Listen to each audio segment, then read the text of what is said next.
Welcome to Aarti group tuition. और आज का हमारा टॉपिक है न्यूटन का वैश्विक गुरुत्वाकर्षण का नियम, न्यूटन्स लॉ ऑफ ग्रेविटेशन।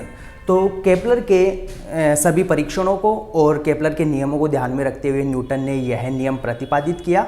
तो देखते हैं उन्होंने क्या बताया। उन्होंने बताया कि किसी दो पिंडों के बीच लगने वाला आकर्षण बल दोनों पिंडों के द्रव्यमानों के गुणनफल के समानुपाती तथा दोनों पिंडों के बीच की दूरी के वर्ग के व्युत्क्रमानुपाती होता है। तो उन्होंने देखिए दोस्तों क्या बताया है, उन्होंने बताया है कि दो पिंडों के बीच लगने वाला आकर्षण बल। तो चलिए मैं यहाँ पर दो पिंड मान लेता हूँ, एक पिंड ये हो गया और एक पिंड ये हो गया। इस पिंड का द्रव्यमान m1 और इस पिंड का द्रव्यमान m2 और दोनों पिंडों के बीच की दूरी मान लेता हूँ d। तो इन दोनों पिंडों के बीच में लगने वाला आकर्षण बल, इन दोनों के बीच में लगने वाला आकर्षण बल कैसा होगा, क्या बताया है, दोनों पिंडों के द्रव्यमानों के गुणनफल के समानुपाती होता है।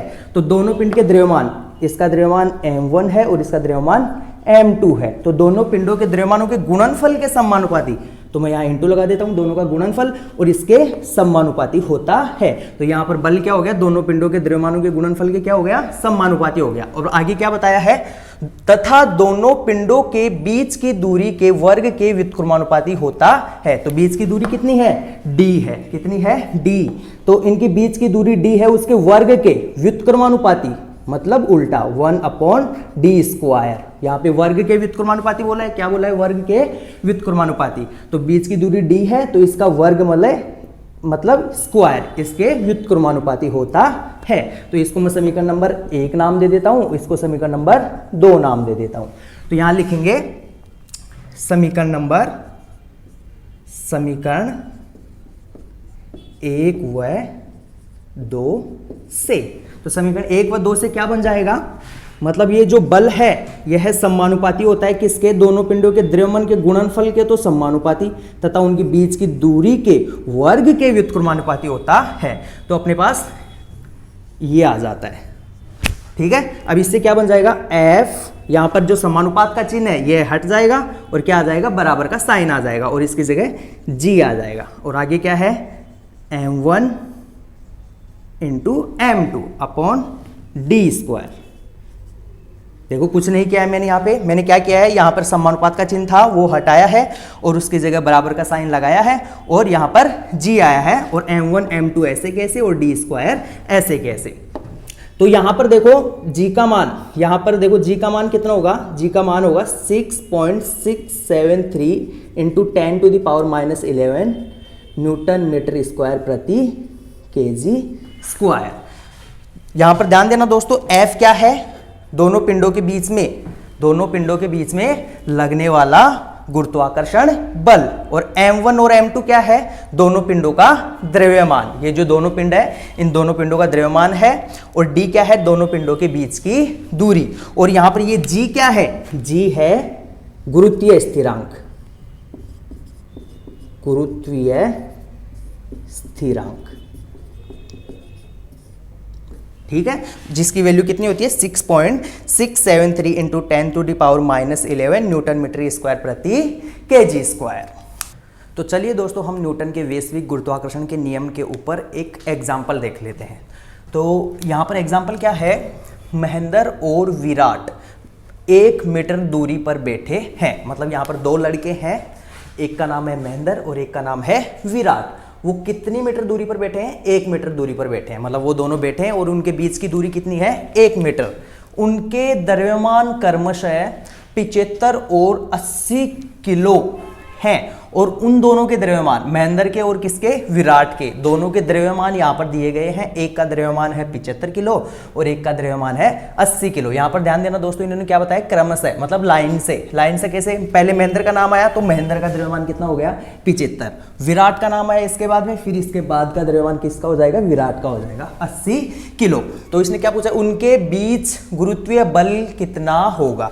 तो उसके बीच में क्या पूछ रहा है, गुरुत्वीय बल पूछ रहा है। क्या पूछ रहा है, गुरुत्वीय बल। तो हम समझ जाएंगे गुरुत्वीय बल किससे ज्ञात करेंगे, न्यूटन के वैश्विक गुरुत्वाकर्षण के नियम के अनुसार हम जानते हैं दो पिंडों के बीच में लगने वाला गुरुत्वाकर्षण जो बल होता है दोनों पिंडों के द्रव्यमान के गुणनफल के तो समानुपाती होता है तथा उनके बीच की दूरी के वर्ग के व्युत्क्रमानुपाती होता है, हम ये जानते हैं। तो सबसे पहले कोई भी न्यूमेरिकल होता है आपके सामने तो आप लिख लीजिएगा जो उसके अंदर दिया गया है। तो क्या मैं लिख लेता हूं, प्रश्नानुसार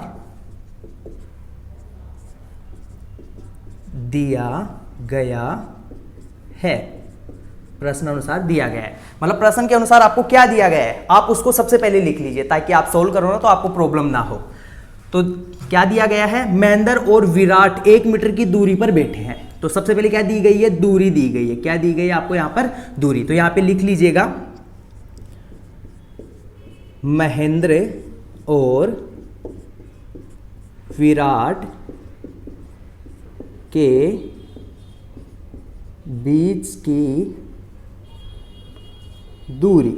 दूरी को हम देखो किससे लिखते हैं, हमने थोड़ी देर पहले देखा, क्या देखा कि न्यूटन का वैश्विक गुरुत्वाकर्षण के नियम में हमने दूरी को d से लिखा है। तो आप d से भी लिख सकते हैं, r से भी लिख सकते हैं। तो मैं यहां r से लिख देता हूं। तो दूरी कितनी है, 1 मीटर, 1 मीटर। इसके बाद में क्या दिया है, उनके द्रव्यमान कर्म से, इसके बाद में द्रव्यमान दिए गए हैं, एक का 75 है और एक का 80 है। तो यहां पे लिख लेते हैं कर्म से पहले महेंद्र का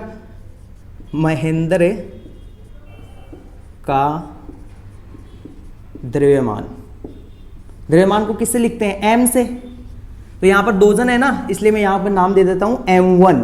तो m1 किसका हो जाएगा, महेंद्र का कितना है 75 kg। तो लिखते हैं इज इक्वल टू 75 kg। इसके बाद में विराट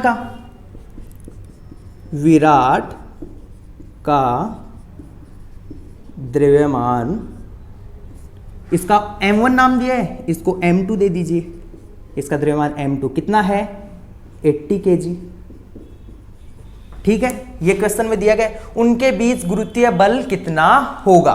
तो आपको क्या ज्ञात करना है, दोनों के बीच लगने वाला गुरुत्वीय बल किससे लिखेंगे, F से।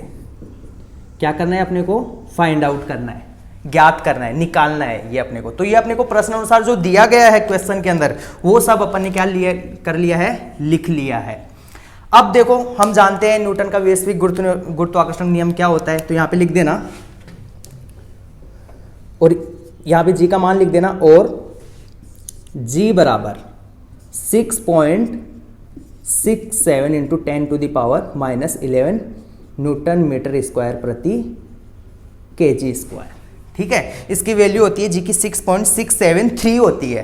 तो यहां पर मैंने 3 को नहीं लिखा है, पॉइंट के बाद में मैंने 2 अंकों तक ही लिया है ताकि अपने को सोल्व करने में प्रॉब्लम ना हो, आसान हो जाए।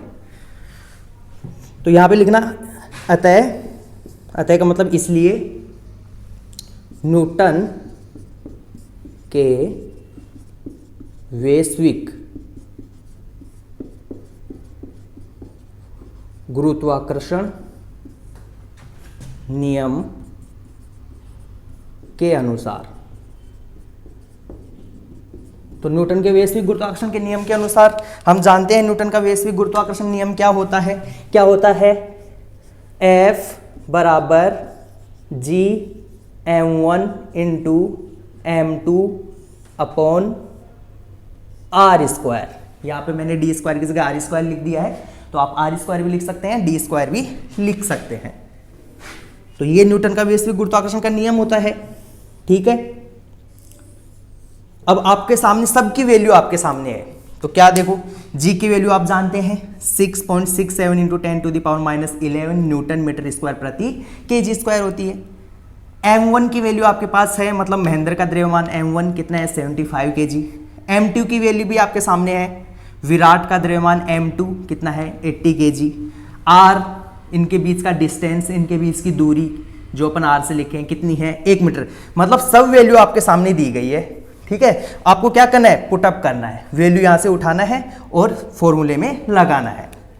तो चलो लिखते हैं F इज इक्वल टू जी की वैल्यू क्या है 6.67, तो 6.67 इंटू 10⁻⁻11। इसके बाद में इंटू क्या है m1 की वैल्यू कितनी है 75 kg, 75 kg इंटू m2 की वैल्यू कितनी है 80 kg, तो यहाँ पे लिख देना 80 अपॉन, इसके बाद में नीचे क्या है r स्क्वायर, r का मतलब क्या होता है दूरी कितनी है 1 मीटर, तो यहाँ लिख देना 1, तो यहाँ पे इसका क्या है स्क्वायर है, तो यहाँ पर भी इसका क्या लगा देंगे स्क्वायर लगा देंगे। अब हम इसको सोल्व कर लेंगे, ठीक है।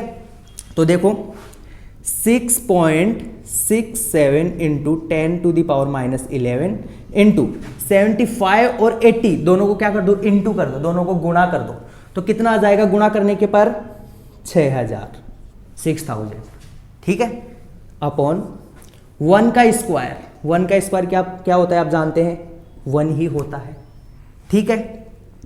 तो f is equals to 6.67 into 10 to the power minus 11 into 6000 upon 1।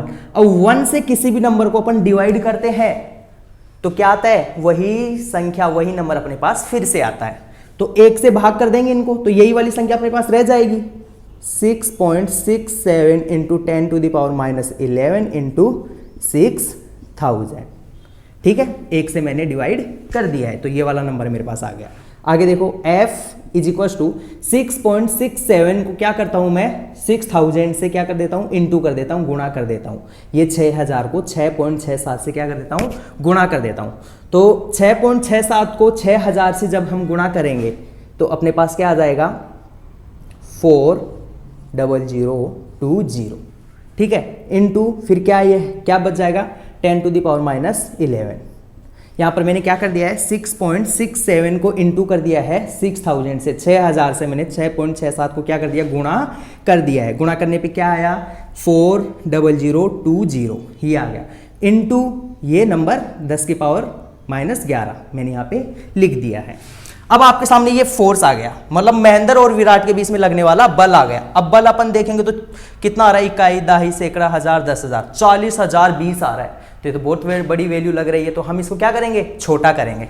तो छोटा देखो ध्यान देना दोस्तों कैसे करते हैं, f इज इक्वल टू यहाँ पे ध्यान देना 4 के बाद में कितने नंबर है 1 2 3 4 4 नंबर है, तो 1 2 3 4 नंबर को छोड़ के मैं क्या लगा देता हूँ पॉइंट लगा देता हूँ 4 और यहाँ पे लगा देता हूँ पॉइंट, ठीक है।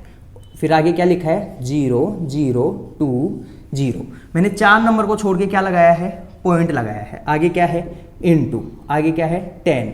अब यहाँ पर पावर में कितना है इसकी घात में कितना है -11 है, और यहाँ पर मैंने कितने अंक छोड़े हैं 1 2 3 4 अंक मैंने छोड़े हैं, तो आपको क्या करना है यहाँ पर ये जो -11 है -11 में +4 जोड़ देना है, तो -11 में 4 प्लस कर दोगे तो आपके पास कितना बच जाएगा -7 बच जाएगा, ठीक है। यहां पर ध्यान देना -11 है ये, और अपन 4 क्या कर रहे हैं प्लस कर रहे हैं, तो -11 में 4 प्लस कर देंगे क्योंकि अपन ने यहाँ पे क्या किया है 4 डिजिट को 4 अंकों को छोड़ा है, तो -7 हो जाएगा। और आप जानते हैं बल की इकाई क्या होती है न्यूटन होती है, क्या होती है न्यूटन, ये लास्ट में लगाना मत भूलिएगा दोस्तों, ठीक है। अगर आप ये लास्ट में नहीं लगाते हो तो एग्जाम में आपका हाफ मार्क्स कट हो जाता है, तो यहाँ पे लिख देना। अब अपने पास आ गया फोर्स आ गया ना, महेंद्र और विराट के बीच में कितना फोर्स लग रहा है, कितना गुरुत्वाकर्षण बल लग रहा है, तो यहाँ पे लिख दीजिएगा अतः महेंद्र और विराट के बीच 4.0020 into 10 to the power -7 Newton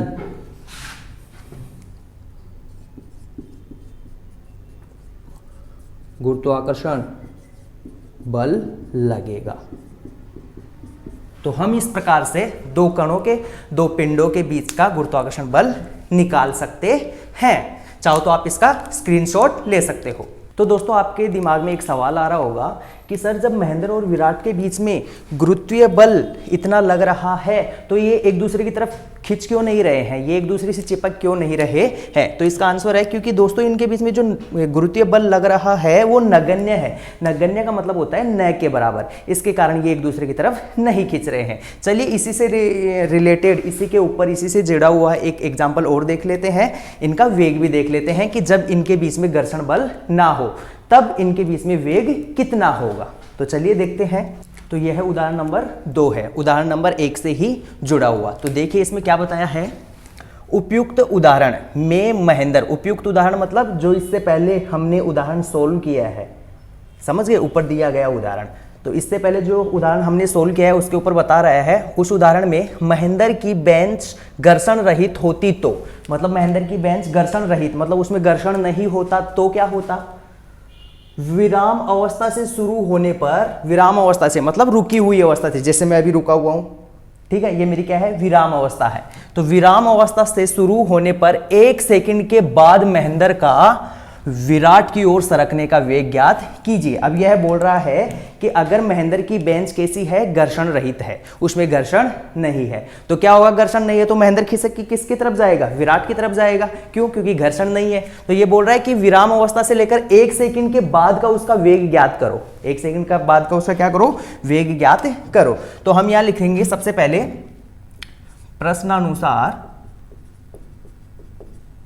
दिया गया है, दिया गया है। प्रश्नानुसार हम हमारे को जो दिया गया है उसको सबसे पहले लिख लेंगे। तो क्या दिया गया है, महेंद्र का प्रारंभिक वेग। तो दोस्तों आपको सोच रहे होंगे कि वेग तो इसमें दिखाई नहीं दे रहा है, कहाँ है, प्रारंभ विराम अवस्था से लेकर, यहां पर आपको देखना पड़ेगा अच्छे से, विराम अवस्था से लेकर महेंद्र जब रुका हुआ है, तो रुका हुआ है उसके विराम अवस्था से लेकर, मतलब जब रुका हुआ है तो उसका वेग कितना हो जाएगा, प्रारंभिक वेग मतलब स्टार्टिंग का वेग। और प्रारंभिक वेग को किससे लिखते हैं, u से लिखते हैं, और अंतिम वेग को v से लिखते हैं। तो प्रारंभिक वेग कितना हो जाएगा, जब वह रुका हुआ है तो उसका वेग कितना रहेगा, 0 रहेगा, 0 रहेगा। तो प्रारंभिक वेग कितना रहेगा, 0। और वेग की इकाई क्या होती है, मीटर प्रति सेकेंड, ठीक है। एक तो ये दिया गया है, और क्या करना है, महेंद्र का अंतिम वेग क्या करना है, हमको निकालना है। अंतिम वेग को किससे लिखते हैं, v से। ये है हम अपने को क्या करना है, फाइंड आउट करना है, ज्ञात करना है, ये अपने को निकालना है। और इससे पहले के उदाहरण में हम देखे थे महेंद्र का द्रव्यमान कितना है, महेंद्र का द्रव्यमान m कितना था, 75 kg। और उसके ऊपर लगने वाला बल कितना था, महेंद्र पर लगने वाला गुरुत्वीय बल F वो कितना था, 4.0020 इंटू 10⁻⁻7 न्यूटन, ठीक है। ये हमने इससे पहले वाले उदाहरण में निकाला था कि महेंद्र के ऊपर इतना गुरुत्वीय बल लग रहा है। तो अब हमको क्या करना है, अंतिम वेग निकालना है, ठीक है। अब हम जानते हैं न्यूटन की गति का पहला समीकरण क्या होता है, v बराबर u प्लस 80, यही होता है। हमको प्रारंभिक वेग मालूम है, 0 है, ठीक है। अंतिम वेग हमारे को निकालना है, a का मतलब एक्सेलरेशन, त्वरण क्या होता है, त्वरण तो इसमें दिया ही नहीं गया है, ठीक है। और t समय यहां पर दिया गया है 1 सेकेंड, ठीक है। तो अपने को क्या निकालना पड़ेगा, त्वरण। तो इससे पहले अपने को क्या निकालना पड़ेगा, त्वरण। तो हम त्वरण कैसे निकालेंगे, बल की परिभाषा से। कैसे, ऐसे, इसलिए क्योंकि हम जानते हैं, क्या जानते हैं, F बराबर m इंटू ए होता है, ठीक है। ये बल की परिभाषा है। तो हमें क्या निकालना है, त्वरण निकालना है। तो F यहां पर m a के इंटू में है, तो ये कहां चला जाएगा, इसके नीचे चला जाएगा, डिवीजन में चला जाएगा। तो F upon m is equals to a, इससे हमारा क्या निकल जाएगा, त्वरण निकल जाएगा।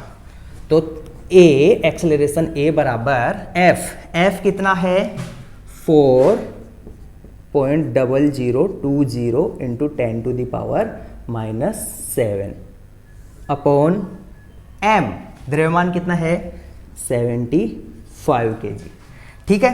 तो a बराबर, अब हम क्या करेंगे, यहां पर देखो 4.0020 है, तो हमें इस पॉइंट का डर लग रहा है, तो हम इस पॉइंट को हटा भी सकते हैं। जिस प्रकार से हम इस पॉइंट को लगाए थे वैसे ही हटा देंगे, इससे पहले वाले उदाहरण में हम पॉइंट को लगाए थे, अब हम क्या करेंगे, इस पॉइंट को हटा देंगे।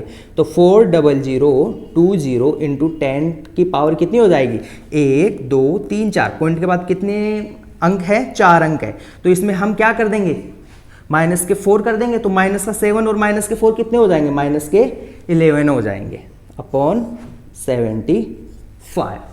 ठीक है, अब हमें क्या करना है, 4020 को डिवाइड कर देना है 75 से, तो कितना आ जाएगा 533.6 इंटू की पावर 10 टू द पावर माइनस 11। जब मैंने 4020 को डिवाइड कर दिया किससे, 75 से, 75 से जब मैंने डिवाइड किया तो कितना आ गया 533.6। ठीक है, और 10 टू द माइनस 11 है, 10 टू द पावर माइनस 11 मैंने ऐसे के ऐसे रख दिया। ठीक है, अब मैं क्या करूंगा, यहां पर पॉइंट 6 है, पॉइंट यहां लगा हुआ है, तो इस पॉइंट को मैं 5 के बाद में लगाऊंगा। तो वही वाला काम कर देंगे, कैसे, a is equal to 5.336 into 10 to the power, यहां पर देखो 2 अंक छोड़े हैं मैंने, 1 2, तो क्या करेंगे फिर इसमें से 2 प्लस कर देंगे, तो 2 प्लस करेंगे तो कितना हो जाएगा, -9 हो जाएगा। -11 में 2 प्लस करेंगे तो -9 हो जाएगा। तो अपने पास त्वरण कितना आ गया, a is equal to 5.336 into 10 to the power -9। और हम जानते हैं त्वरण की इकाई क्या होती है, कि क्या होती है, मीटर प्रति सेकेंड स्क्वायर, ये त्वरण की इकाई होती है। इकाई लिखना मत भूलना दोस्तों। ठीक है, अब हमारे पास a b आ गया। अब हम क्या कर सकते हैं, अंतिम वेग निकाल सकते हैं, किससे, न्यूटन की गति के समीकरण 1 से। क्या है न्यूटन की गति का पहला समीकरण, v बराबर u प्लस at। तो v अंतिम वेग हमें निकालना है, तो ऐसे कैसे लिख दो, v बराबर u कितना है प्रारंभिक वेग 0 प्लस a हमारे पास क्या निकल के आया 5.336 इंटू 10 टू द पावर -9। ठीक है, फिर इसके बाद में क्या है t, तो इंटू t समय कितना है यहाँ पर क्वेश्चन में देखो 1 सेकेंड है, तो यहाँ पे लिख देना 1 सेकेंड। ठीक है, तो v बराबर 0 को किसी भी नंबर में जोड़ोगे तो वही नंबर अपने पास फिर से आएगा, तो ये क्या हो जाएगा 5.336 इंटू 10 टू द पावर -9, और 1 को किसी भी नंबर से इंटू करोगे तो वही नंबर हमारे पास फिर से आएगा। इसलिए हमारे पास क्या बच गया 5.336 इंटू 10 टू द पावर -9। क्यों, क्योंकि 0 को किसी भी नंबर में जोड़ेंगे तो वही नंबर आएगा, और 1 को किसी भी नंबर से इंटू करेंगे तो वही नंबर हमारे पास आएगा।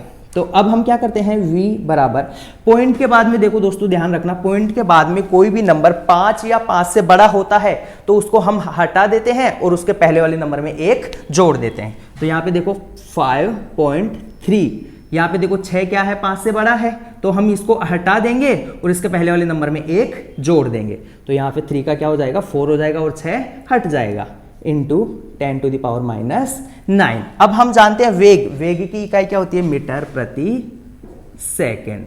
ठीक है, तो ये क्या आ गया, वेग आ गया। ठीक है, ये अंतिम वेग आ गया। तो हम यहां लिख देंगे अतः इसने क्या पूछा था, विराट की ओर सरकने का वेग कितना होगा, तो यहां पे लिख देंगे अतः 1 सेकेंड के बाद महेंद्र का विराट की ओर सरकने का वेग v बराबर 5.34 into 10 to the power -9 metre प्रति सेकेंड होगा। इस प्रकार से हम एग्जाम्पल्स को सोल्व कर सकते हैं, चाहे तो आप इसका स्क्रीनशॉट ले सकते हैं।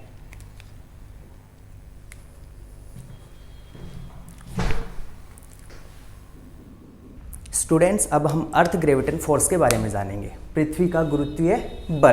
तो देखते हैं, पृथ्वी अपने गुरुत्वीय बल के कारण अपने पास की सभी वस्तुओं को अपनी ओर आकर्षित करती है। इन्होंने बताया है कि पृथ्वी के अंदर गुरुत्वीय बल पाया जाता है, इसी के कारण क्या होता है, पृथ्वी सभी वस्तुओं को अपनी तरफ खींचती है।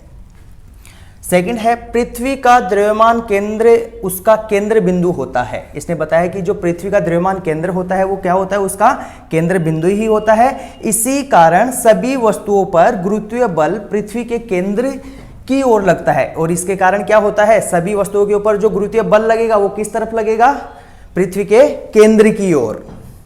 गुरुत्वीय बल के कारण ही सभी वस्तुएं क्षैतिज के लंबवत दिशा में नीचे की ओर गिरती हैं, और पृथ्वी के गुरुत्वीय बल के कारण सभी वस्तुएं क्षैतिज के पृथ्वी के लंबवत दिशा में गिरती है, ऐसा सीधा गिरती है 90 डिग्री का कोण बना करके।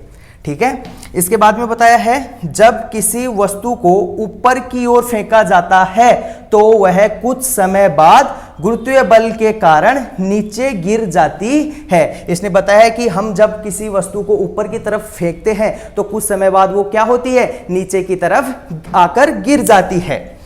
क्यों गिर जाती है, क्योंकि वस्तु को दिया गया वेग इस बल के कारण कुछ समय के बाद शून्य हो जाता है, जीरो हो जाता है। देखिए दोस्तों, इन्होंने बताया है कि जब किसी वस्तु को ऊपर की तरफ फेंका जाता है तो कुछ समय बाद वह नीचे की तरफ फिर से आकर गिर जाती है। वो क्यों गिर जाती है, क्योंकि जो वस्तु को दिया गया वेग है वो क्या हो जाता है, कुछ समय बाद शून्य हो जाता है, जीरो हो जाता है, और वो क्यों हो जाता है, पृथ्वी के गुरुत्वीय बल के कारण। चलिए अब हम इसके ऊपर एग्जाम्पल देख लेते हैं। यहां पर ध्यान देना स्टूडेंट्स, मैंने एग्जाम्पल नंबर 3 लिखा है। इससे पहले अपन ने एग्जाम्पल नंबर 1 और 2 कर लिया था, उन्हीं से जुड़ा हुआ है ये एग्जाम्पल। तो देखिए इसमें क्या बताया है कि महेंद्र पर होने वाले गुरुत्वीय बल का परिणाम ज्ञात करो। इसने क्या बोला है, गुरुत्वीय बल का परिणाम ज्ञात करो। यहां पर ध्यान देना, इससे पहले भी हम एग्जाम्पल नंबर 1 में गुरुत्वीय बल निकाले थे, तो वो किस किस के बीच में था, विराट और महेंद्र के बीच में। और अब हम यहाँ किसके बीच में निकाल रहे हैं, पृथ्वी और महेंद्र के बीच में। तो हम जानते हैं गुरुत्वीय बल किससे निकालते हैं, F = G(m1 m2/r²) से, इसी से निकालते हैं। तो हम यहां लिख लेंगे, प्रश्नानुसार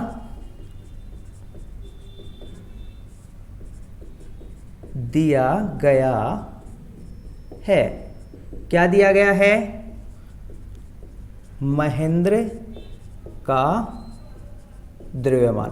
एग्जाम्पल नंबर 1 में दिया गया था ना महेंद्र का द्रव्यमान, इसको मैं m1 से लिख लेता हूं, कितना था, 75 kg।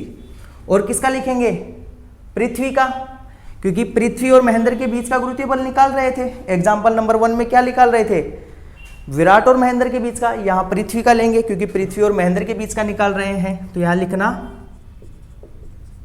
पृथ्वी का द्रव्यमान, इसको m2 लिख देता हूं। कितना है पृथ्वी का द्रव्यमान, कितना होता है, ये फिक्स है, याद रखना, 6 × 10⁻24 kg, ये पृथ्वी का द्रव्यमान होता है, ये याद रखना। और क्या चाहिए, दूरी, त्रिज्या, तो यहां याद रखना किसकी त्रिज्या लिखेंगे, पृथ्वी की त्रिज्या। पृथ्वी की त्रिज्या को कैपिटल R से लिखते हैं, और पृथ्वी के द्रव्यमान को भी कैपिटल M से लिखते हैं, लेकिन यहां स्मॉल m से लिखा है मैंने। तो पृथ्वी की त्रिज्या कितनी होती है, 6.4 × 10⁻6 मीटर, ये भी याद रखना, पृथ्वी की त्रिज्या 6.4 × 10⁻6 मीटर होती है। और क्या चाहिए हमें, g चाहिए। g आप जानते हैं, g की वैल्यू कितनी होती है, g = 6.67 × 10⁻11 न्यूटन मीटर स्क्वायर प्रति kg स्क्वायर। अब लिख देंगे, अतः न्यूटन के वैश्विक गुरुत्वाकर्षण नियम से, न्यूटन का वैश्विक गुरुत्वाकर्षण का नियम क्या होता है, F = G(m1 m2/r²), यही होता है। अब हम क्या करेंगे, जो भी वैल्यू दी गई है वो सब क्या करेंगे, फॉर्मूले में पुट अप कर देंगे। तो देखिए F = G की वैल्यू कितनी है, 6.67 × 10⁻11 into 10 to the power minus 11 into m1 की वैल्यू कितनी है 75 इंटू m2 की वैल्यू कितनी है 6 into 10 to the power 24 6 into 10 to the power 24 upon R square R की वैल्यू कितनी है 6.4 इंटू 10 टू द पावर 6। यहां पर क्या है स्क्वायर, तो यहां पर भी इसका होल स्क्वायर। चलिए अब हम इसको सोल्व कर लेते हैं। f is equal to 6.67 into 10 की पावर कितनी है -11 और यहां पर 10 की पावर कितनी है +24, तो +24 में से -11 कट हो जाएगा तो कितना बचेगा 10 की पावर +13, कितना बचेगा 10 की पावर +13 इंटू 75 इंटू 6 अपॉन, अब यहां पर क्या है इसका होल स्क्वायर है तो अपन क्या करेंगे स्क्वायर को हटाएंगे, तो 6.4 का स्क्वायर कितना होता है 6.4 का स्क्वायर। कैसे निकालेंगे 6.4 को 6.4 से क्या कर देंगे इनटू कर देंगे, तो 4 को 4 से गुणा किया तो कितना हो गया 16 का 6 1 इन कैरी 4 6 जा 24 में 1 ऐड करेंगे 25 इंटू 6 4 जा 24 4 यहाँ 2 इन कैरी 6 इंटू 6 36 में 2 ऐड करेंगे तो कितना हो जाएगा 38। अब यहाँ ऐड करो 6 5 में 4 ऐड करोगे तो 9 8 में 2 ऐड करोगे तो 10 0 यहाँ 1 इन कैरी 3 में 1 ऐड करोगे तो 4 कितना आया 4096। यहाँ ध्यान देना अब हम यहाँ पॉइंट लगाएंगे, पॉइंट के बाद में कितना अंक है यहाँ 1 और इस पॉइंट के बाद में 1, दोनों मिला के कितने हो गए 2, तो राइट साइड से 2 अंक छोड़ना है 1 2 और यहाँ क्या करनी है पॉइंट लगा देनी है, तो कितना आ गया 40.96 किसका स्क्वायर है ये 6.4 का स्क्वायर, कितना आ गया 40.96 इंटू 10 की पावर 6, तो 10 की पावर 6 का स्क्वायर निकालना है, तो कैसे 10 की पावर 6 इंटू 10 की पावर 6।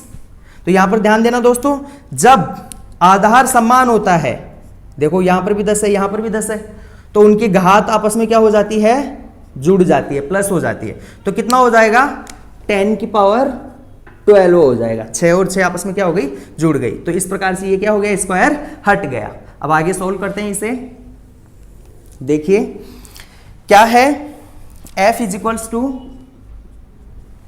6.67 यहां पर ध्यान देना दोस्तों 75 में पहले लिख लेता हूं यहां पे इंटू 75 इंटू इसके बाद में क्या है 6 इंटू यहां क्या है 10 टू द पावर 13 यहां लिख देता हूं, ठीक है। नीचे 40.96 अब यहां पे ध्यान देना यहां पर क्या है 10 की पावर 12 है, 10 की पावर कितनी है 12 है प्लस के 12। अब ये नीचे है, अब ये क्या करेंगे ऊपर लेके जा रहे हैं, हम इसको क्या कर रहे हैं ऊपर लेके जा रहे हैं, तो नीचे क्या है 10 की पावर +12 ऊपर जाएगी तो 10 की पावर कितनी हो जाएगी -12, तो यहां लिख देता हूं मैं 10 की पावर -12, ठीक है। यहां तक समझा आप सभी को, मैंने क्या किया है 10 की पावर +12 को नीचे से ऊपर लेके गया हूं, तो कितना हो गया प्लस था ऊपर जाके माइनस हो गया, तो ध्यान दीजिए f इज इक्वल्स टू यहां ध्यान दीजिएगा दोस्तों 40.96 है और यहां पे 6.67 है, यहां पर क्या है पॉइंट के बाद में कितने अंक है 2 अंक है 1 2 9 और 6 है, तो जब मैं इस पॉइंट को हटाता हूं तो पॉइंट के बाद में जितने अंक हैं ऊपर उतनी बिंदु जुड़ जाएगी, ठीक है। और ऊपर भी पॉइंट के बाद में 2 अंक है तो ऊपर वाला पॉइंट भी हटाऊंगा, तो ऊपर वाले पॉइंट को भी हटाऊंगा तो पॉइंट के बाद में कितने अंक हैं 1 2, तो पॉइंट हट जाएगा और नीचे 2 बिंदु जुड़ जाएगी। कैसे देखो 6 6 7 मैंने पॉइंट हटा दिया है, ठीक है मैंने पॉइंट हटा दिया है, और नीचे क्या है 4096 यहाँ का भी मैंने पॉइंट हटा दिया है। जब मैं नीचे वाले पॉइंट हटा रहा हूं तो पॉइंट के बाद में 2 अंक है तो ऊपर 2 जीरो जोड़ दो, ऊपर वाला पॉइंट हटा रहा हूं पॉइंट के बाद में 1 2 2 अंक है तो नीचे 2 जीरो जोड़ दो, ठीक है पॉइंट हट गया। इसके बाद में क्या है 75, इसके बाद में 6 इंटू यहाँ पे ध्यान देना 10 की पावर प्लस के 13 है और 10 की पावर माइनस के 12 है, तो प्लस के 13 में से माइनस के 12 निकल जाएंगे तो 10 की पावर कितनी हो जाएगी प्लस की 1 हो जाएगी, ठीक है। तो अपने हमको यहाँ 1 लिखने की जरूरत नहीं है। आगे सोल्व करते हैं। F इज इक्वल्स टू, अब यहां ध्यान देना दोस्तों, ये 2 जीरो से ये 2 जीरो कैंसिल हो जाएंगी।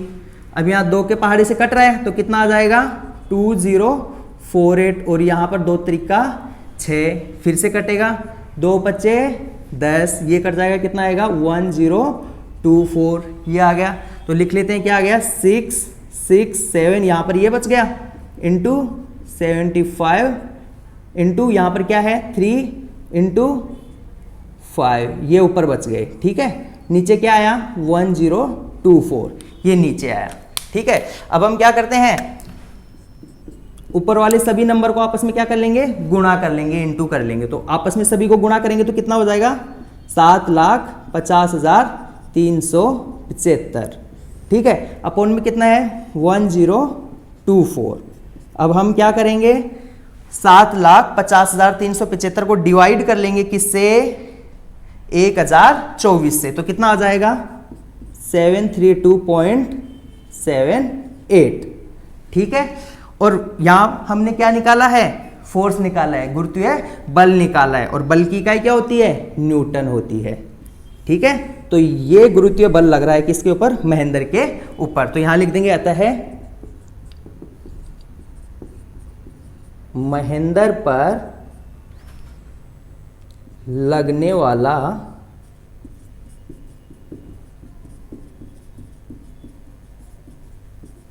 गुरुत्वीय बल कितना होगा 732.78 न्यूटन होगा।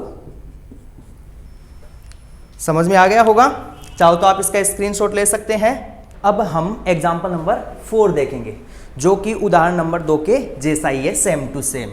चलो देखते हैं इसमें क्या बताया है। विराम अवस्था से शुरू करके, मतलब रुकी हुई अवस्था से शुरू करके पृथ्वी के गुरुत्वीय बल के कारण, किसके कारण, पृथ्वी के गुरुत्वीय बल के कारण 1 सेकंड के बाद का महेंद्र का वेग कितना होगा। यहां पर देखो महेंद्र का वेग पूछा है 1 सेकंड के बाद का, किसके कारण, पृथ्वी के गुरुत्वीय बल के कारण। तो यहां सबसे पहले हम लिख लेंगे, प्रश्नानुसार दिया गया है, प्रश्नानुसार दिया गया है। तो प्रश्नानुसार दिया गया है, क्या दिया गया है, महेंद्र का प्रारंभिक वेग,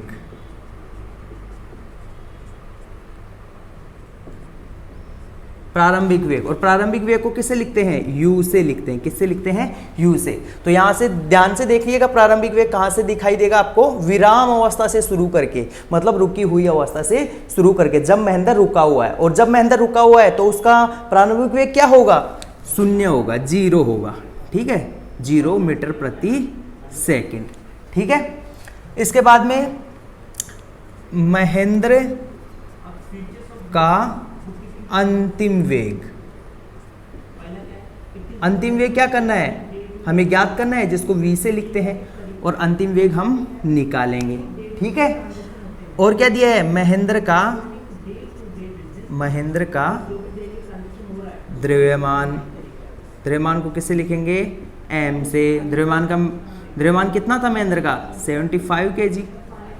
ठीक है, अब हमें देखो क्या निकालना है, महेंद्र का वेग निकालना है, और वेग हम किससे निकालेंगे, न्यूटन की गति के पहले समीकरण से। और न्यूटन की गति का पहला समीकरण क्या होता है, v बराबर u प्लस a t।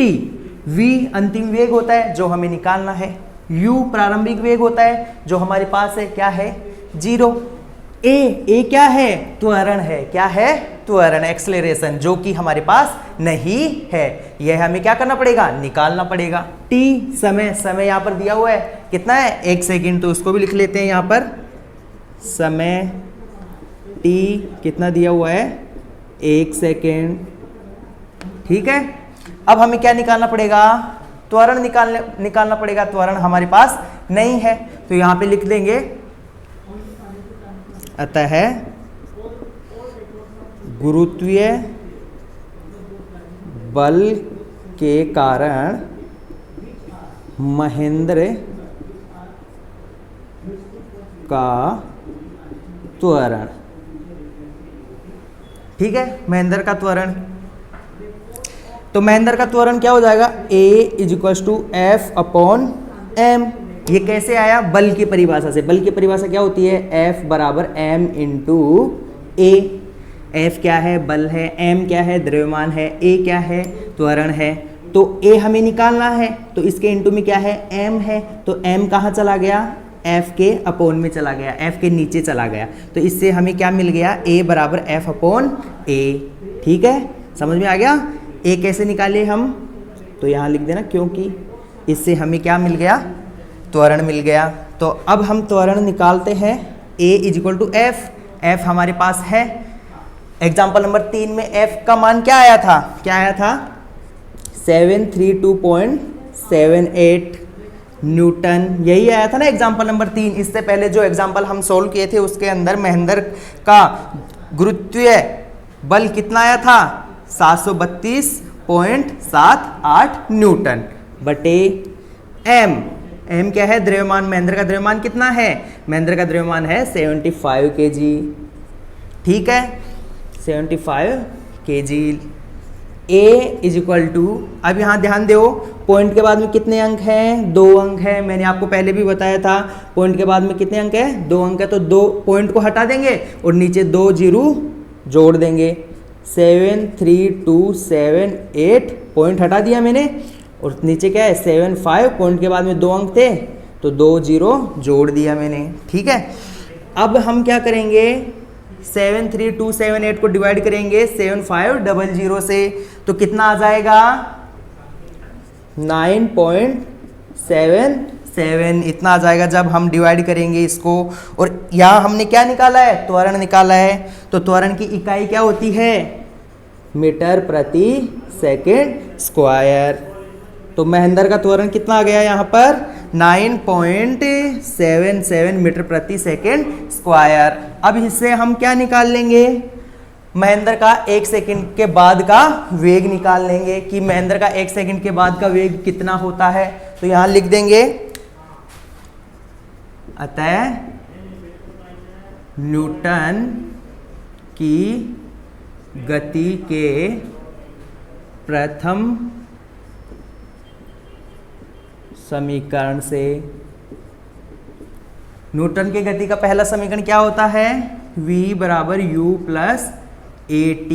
ठीक है, v अंतिम वेग हमें ज्ञात करना है, u प्रारंभिक वेग कितना है 0, जब महेंद्र रुका हुआ है उस समय उसका वेग कितना है 0, प्लस a का मतलब त्वरण, एक्सेलरेशन, जो कि हमने निकाल लिया कितना है 9.77। यहाँ लिख देना 9.77 इंटू टी, समय कितना है 1 सेकेंड। 1 सेकेंड के बाद का वेग निकालना है ना, तो यहाँ लिख देना 1। अभी से सोल्व कर लो। 0 को क्या करना है, इसमें जोड़ना है, और 0 को किसी भी नंबर में जोड़ते हैं तो वही नंबर अपने पास फिर से आता है। तो यहाँ पे क्या आ जाएगा 9.77 इंटू में क्या है 1, और 1 से किसी भी नंबर को गुणा करेंगे तो वही नंबर हमारे पास फिर से आएगा। इसलिए अपने पास क्या बच गया 9.77। हमने क्या निकाला है, वेग निकाला है, अंतिम वेग निकाला है। और वेग की इकाई क्या होती है, मीटर प्रति सेकेंड। तो 1 सेकेंड के बाद का वेग आ गया अपने पास। ठीक है, तो यहां लिख देंगे, अतः गुरुत्वीय बल के कारण महेंद्र पर 1 सेकेंड के बाद का वेग v बराबर 9.77 मीटर प्रति सेकेंड होगा। ठीक है, समझ में आ गया होगा। आप इसका स्क्रीनशॉट ले लीजिए।